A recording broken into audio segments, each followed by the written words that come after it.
জাতিসংঘ সাধারণ পরিষদের ৮০তম অধিবেশনে যোগ দিতে যুক্তরাষ্ট্রের নিউ ইয়র্কে পৌঁছেছেন প্রধান উপদেষ্টা ডক্টর মোহাম্মদ ইউনূস।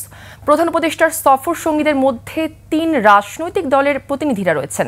তবে জেএফকে বিমানবন্দরে প্রবাসী আওয়ামী নেতাকর্মীদের বিক্ষোভের মুখে পড়েন সফর সঙ্গী রাজনীতিবিদরা। Khorshed Ali report.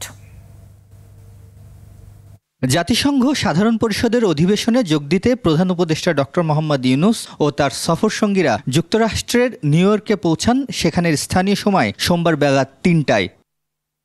John F Kennedy বিমানবন্দরে তাকে স্বাগত জানান জাতিসংঘে বাংলাদেশের স্থায়ী প্রতিনিধি সালাউদ্দিন নোমান চৌধুরী ও যুক্তরাষ্ট্রে বাংলাদেশের রাষ্ট্রদূত তারেক মোহাম্মদ আরিফুল ইসলাম।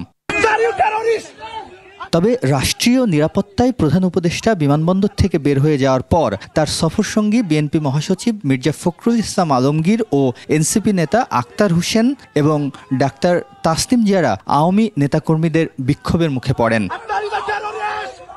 পরে বিমানবন্দরের বাইরে এনসিপি নেতা আক্তার হোসেনের পিছু নিয়ে কয়েকজন তাকে ডিম ছুঁড়ে মারে। এছাড়া বিক্ষোভকারীরা সফরকারী রাজনীতিবিদদের গাড়িও কিছুক্ষণ আটকে রাখে। আওয়ামী লীগ যে জন্মগতভাবে এবং প্রকৃতিগতভাবে সন্ত্রাসী সংগঠন, তারা সন্ত্রাস করবে। তারা বাংলাদেশের মানুষ যারা স্বাধীনতাকামী আছে, বাংলাদেশপন্থী মানুষেরা আছেন, যারা জুলাই অভ্যুত্থানের পক্ষে শক্তি আছেন, তাদের উপরে তারা হামলে করবে। এটাতে আমরা আর অবাক হই না।